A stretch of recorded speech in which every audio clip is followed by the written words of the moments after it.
interest in what is going on in our country, because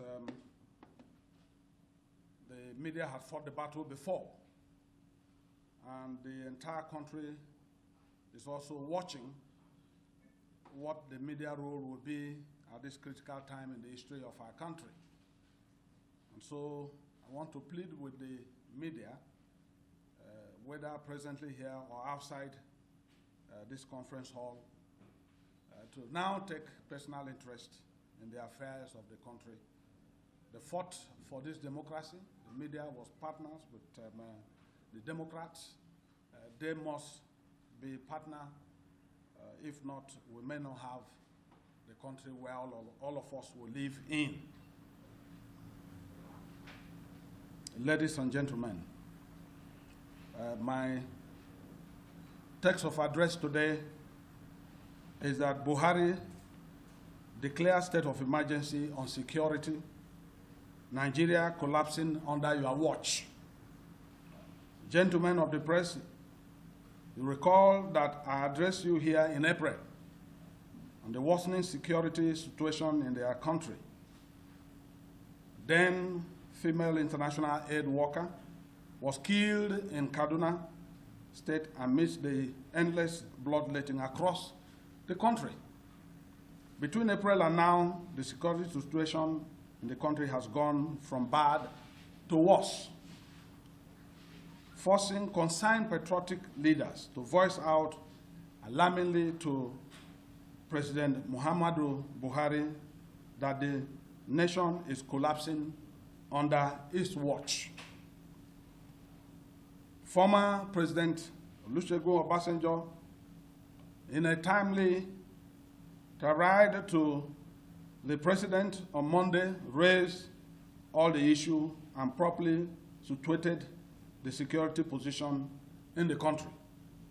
He went further to highlight the implications of the current state of the nation and where we are headed if urgent steps are not taken. As the national chairman of the main opposition party, I cannot agree less with the former president when he said, among other things, I quote, "The main issue, if I may dare say, is poor management or mismanagement of diversity, which, on the other hand, is one of our greatest and most important assets. As a result, very onerous cloud is gathering, and a reign of destruction, violence, disaster, and disunity can only be the outcome. Nothing should be taken for granted. The clock is ticking with the cacophony of dissatisfaction and disaffection everywhere in and outside the country." Unquote. Before Obasanjo's letter, the Catholic Archbishop of Abuja, I think is now retired, Cardinal John Onyeko, had warned the president of what he called the cloud of destabilization hovering around the country. Also, the country's only Nobel laureate, Professor Wole Soyinka, had to declare that the problem of Nigeria has gone beyond President Buhari, and I quote from him, "The problem of this nation are beyond the solution that can be offered by this government." That's the first admission. They have to stop thinking in partisan government. There is a minimal level which any government which has been elected to power must achieve to be considered a true representative of the people. Look at what is happening today with cattle all over the place. That's a security issue which should never have reached this level if we have a leader, unquote. Respected elder statesman, former governor of Kaduna State, Balarabe Musa, also joined his voice to those compatriots to urge Nigerians not to be afraid to tell the government the truth that they have failed woefully. And I quote from him, "This government of Buhari is the worst in the history of Nigeria. Every patriotic Nigerian should come out and talk to Buhari and save the country from war," unquote. The PDP wholeheartedly associates itself with the position of these patriotic Nigerians and urge President Buhari to respond appropriately and timely by declaring state of emergency on security in the country and go further urgently to address the issue raised in Obasanjo's letter. There is no doubt that the only thing apparent in President Buhari and APC administration is incompetence. And this is clearly underscored in the way and manner they are handling the affairs of governance, which has continued to take a huge toll on our nation. The level of bloodletting occasioned by the barrage of criminalities across the country can only be happening in a country without government. The killing of Mrs.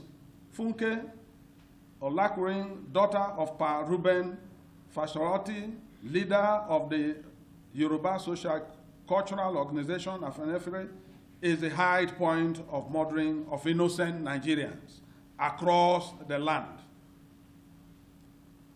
It certainly cannot be well for a nation that creates an ugly situation where a 94-year-old nationalist will be burying our 58-year-old daughter. This is sad. There is a thick cloud of sorrow across our nation. This is certainly not Nigeria of our dream. Thanks for giving me this audience. Thank you, and God bless every one of you. That we will continue to be in difficulties. A lot of injustices is going on in our country. And you know, one injustice begat another injustice. And so it's a continuation of several of these injustices on our land. And so Obasanjo has spoken well. He has spoken like a statesman, a former president of our country, a leader of our country. Those who are saying anything contrary are just mere distraction. It is not political. It is security of life and property. So it's not political. Maybe you want to align with what he also said specifically. I have already addressed the issue on the content of my address today. It's gone from bad to worse. So it cannot be less. He's speaking also the truth, like Obasanjo.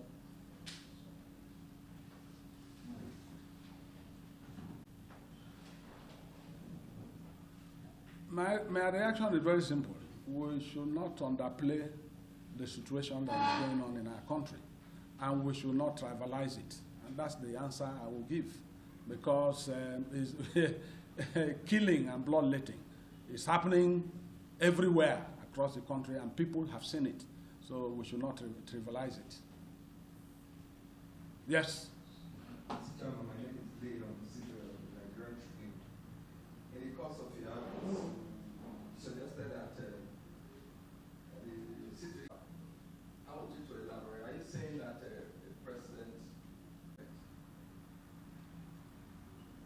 if there is government, there will be no.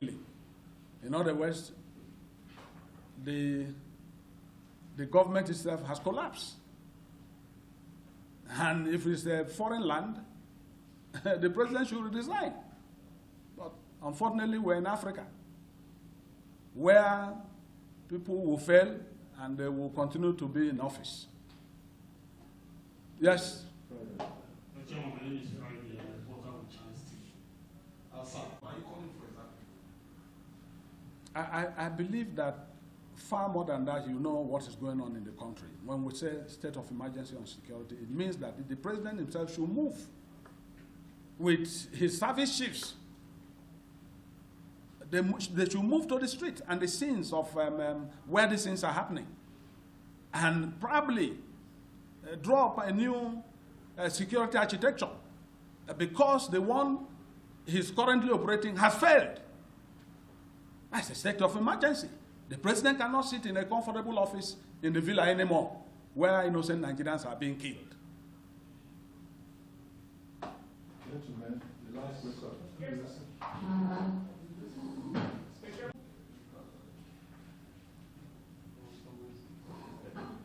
Is there in my statement he has failed? So the honorable part is that he should resign and allow other people who can do the job. Yes, yeah. Yeah. Yes. The last question, please. You know, when it concerns the very learned person, it's difficult to, but let me just go straight to answer your question. The vice president is a Nigerian. The vice president, a few days ago, visited Pa Ruben. These things are happening. These things are happening. And you know the media, you know the truth. So I think that this is overwhelming, what is going on in the country. Very different from a statement in the United States. So everybody is touched, all the zones, all the states. People are being killed indiscriminately. So I believe that he knows the truth, and the only thing that can save this nation is the truth.